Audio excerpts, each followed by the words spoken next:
what has become very exciting is somebody starts a company, and then you'll see the newspaper article, they've raised $1 million, they've raised raised this funding, and it's plastered all over the place, and people get very excited about that. And I think it's become sort of like the norm of how people think businesses are built. But the truth is, that's maybe 10 to 20% of what actually happens. It's just the loud 10 to 20%. Most companies bootstrap. When I mean bootstrap, use your own resources, use your own skill sets, you build to a certain level. And so I wanted just, because sometimes when we talk to young people who are building businesses, the first thought is that I must go and raise funding. And like I said, the skill sets to raise funding and the skill sets to run a company are sometimes not the same skill sets. And sometimes we spend a lot of time running after, somebody raised $1 million, me too, I can raise $1 million. Right. Now, what are my qualifications for being on stage here? Currently, I have two things I do that sort of help me understand the space. I'm on the investment committee. Well, I'm on the investment committee of Zenary Capital. Zenary Capital is a $120 million fund dedicated to women and women startups. And I get to sort of see behind the scenes of the decision-making process to fund startups. I'm also on the advisory committee of a Kenyan VC that looks at med tech, so medical devices, that sort of thing. And again, the advice I have, before I go into the technicalities of what is VC, whatever, the advice I have for the people in the room here that are thinking about how to raise and what to raise is that the decision, your approval, outside of all the technicalities of, is your financials good, do you have a great product, that sort of thing. The decision is sometimes made outside of the investment committee. It is that, do we trust the founder? Do we believe in the founder? Do we want this founder, have we seen enough that we want this founder to succeed? And a lot of times, I think that's where startups fall short.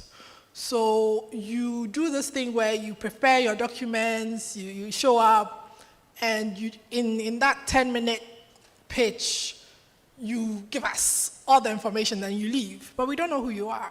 And I think for startups, the work has to be done in making sure that the person who's going to cut you the check, whether it's the angel investor, who, by the way, is taking from his own pocket, so it's more, he's very, very, or he or she is checking double, even as opposed to, an investment committee where sometimes it's not really your money, so sometimes you can take a step back. It's making the investor believe that you can be trusted and you are going somewhere with the money that you are given. And then we've heard the stories. There have been a few stories this year where people didn't tell the truth to their founders, to their investors, and then where money's disappeared in weird, the money is not for you to buy a new car and build your house. It's to build your company. So anyway, that's the intro. So let's go into the actual, look, the venture capital model. How many people in the room understand the venture capital way of raising funding? Okay. Ooh, okay. So we have to go back to what VC and venture capital is. So the simplest way to put it is for instance, an example would be, say, your pension funds. A pension fund, they collect people's pensions. They've got to, in order for them to be able to pay out when the person in 40 years, it goes on pension, they have to invest that money. Invest that money and get returns for that money. So sometimes a pension fund would give money to a venture capital fund and say, hey, take this money and manage it for me. I'm expecting 100 times return in 10 years. That venture capital fund will now look around and say, which startups do I think in the next 10, 20, 30 years, even if I put $5,000 or 5,000 cedis, I could get in 10 years, 500,000 from the startup. And so they go through that process. And so the venture capital fund really in the end is a fund manager. They are managing money on behalf of other people. So sometimes even, I don't know if this happens, so sometimes your teachers' pensions, all these ones might end up, I don't know if this happens in Ghana, but might end up with a VC, and the VC will then find companies to put that in. The VC has to do its work, which is why I say it has to check that you are who you say you are. Your financials make sense, you are going somewhere, you have a team that can execute, you have a product that is worth investing in, and you are going to stick around, and you've got what it takes to stick around for 10, 20, 30 years for them to be able to either you sell the business or somebody else buys equity in the business, and they can also take that money out and take their management fees and then, give the initial people who gave you money, so it might be teachers' pensions or healthcare pensions, give that money back so that they can pay somebody's pension. So it's a whole ecosystem. Now, Ghana has done very well in terms of attracting foreign venture capital. So we are top 5, at least in the tech startup ecosystem, of countries that attract the most startup funding. Now, when we say we are top 5, it's very nice, but then you realize that the first 4 take about 78% of the money. And then we kind of take we split the rest. But because we are in top 5, we get very excited. Because we are also named as part of it. But like I said, maybe 10% of startups will raise funding. I'm just being honest with you.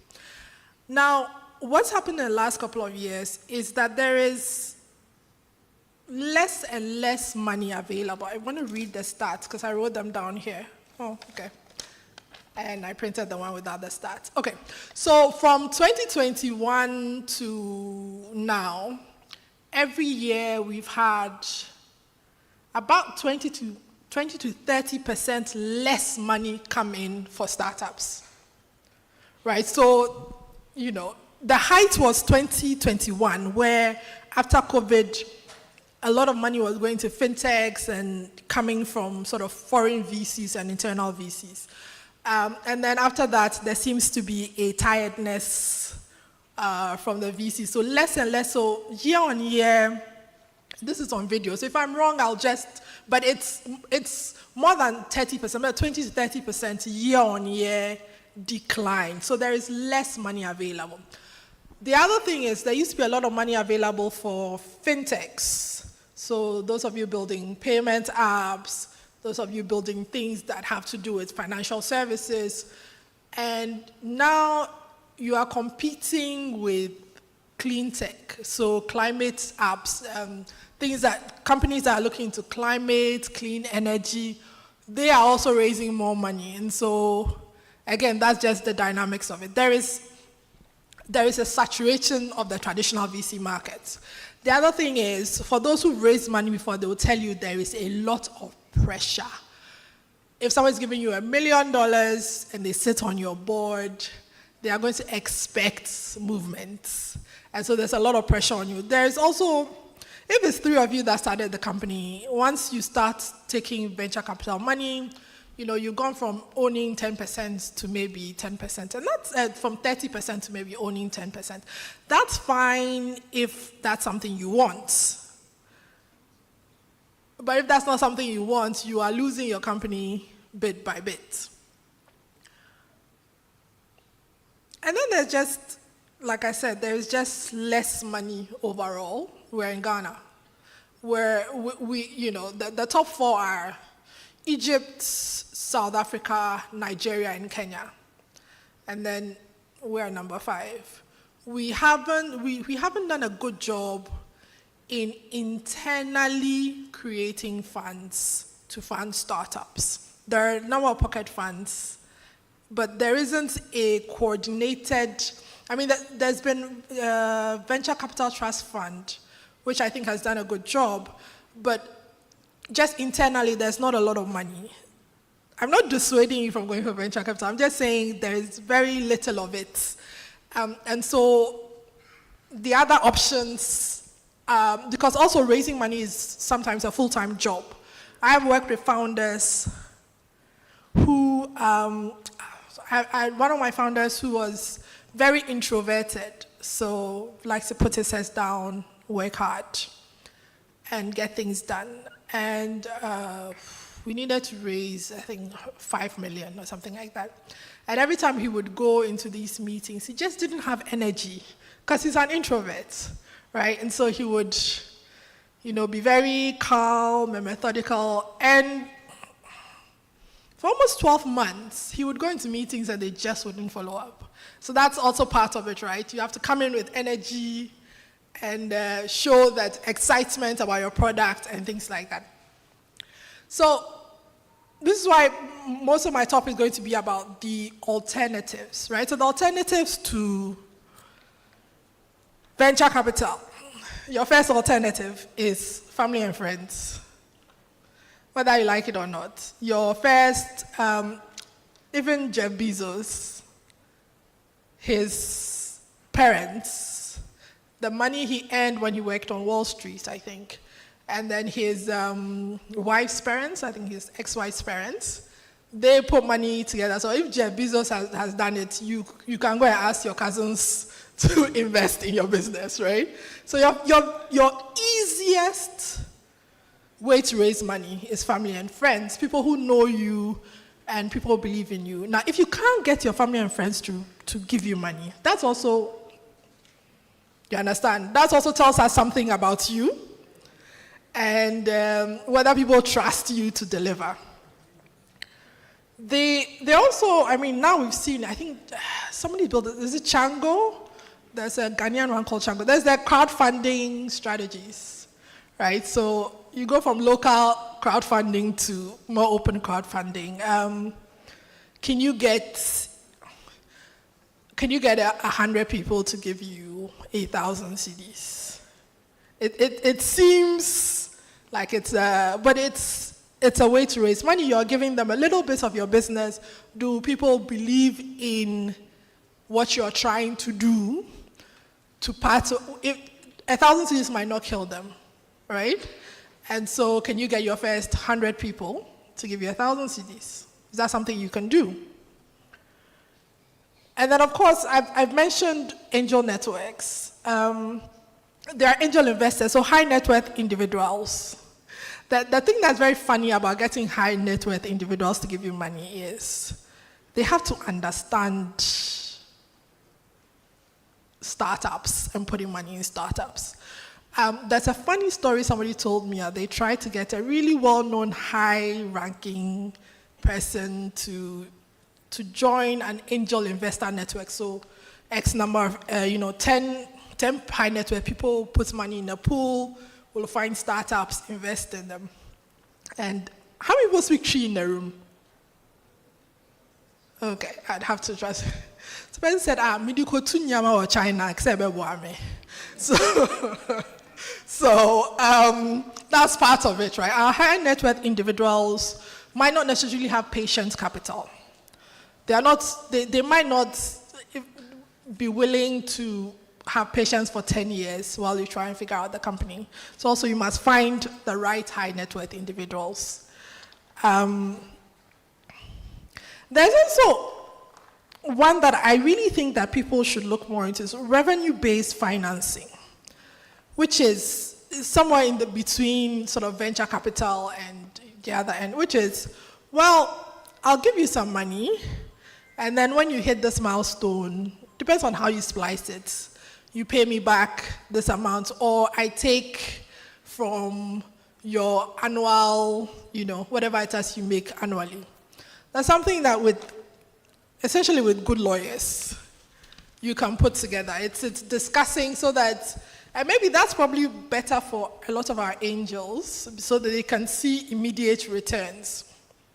The problem with why people also do not feel, high net worth people do not feel like they want to put money in, is that we haven't had high-level exits in Ghana, right? So in Nigeria, was it Paystack?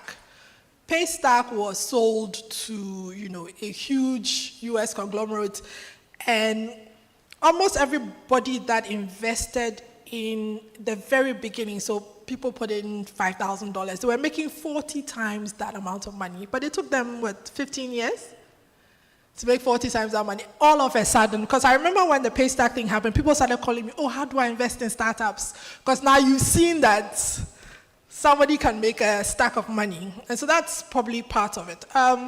There's a lot of people doing this now, corporate venture vehicles. So there are a number of corporates. I think Standard Chartered has a corporate venture capital arm. Old Mutual has a corporate venture capital arm.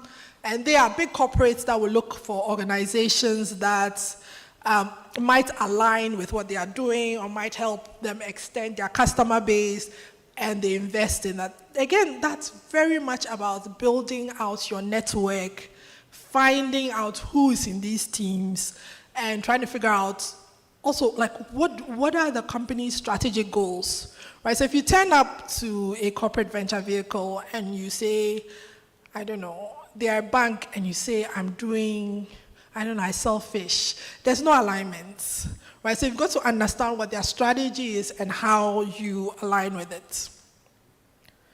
The other option, because I've spent a lot of time with a lot of bankers in the last week, and Ghana Stock Exchange people, is the Ghana Alternative Market. Now, I have to read this because off the top of my head. So this is a parallel market operated by the Ghana Stock Exchange. It is specifically designed for small and medium enterprises and startups that may not meet the stringent requirements of the main exchange. Now, the advantages is it has a lower stringent listing requirements compared to the main market. It makes it more accessible to a startup that is at least making some money. Access to capital. So listing on the Ghana Alternative Exchange enables startups to raise capital by offering shares to the public. Again, crowdfunding with a different suit on.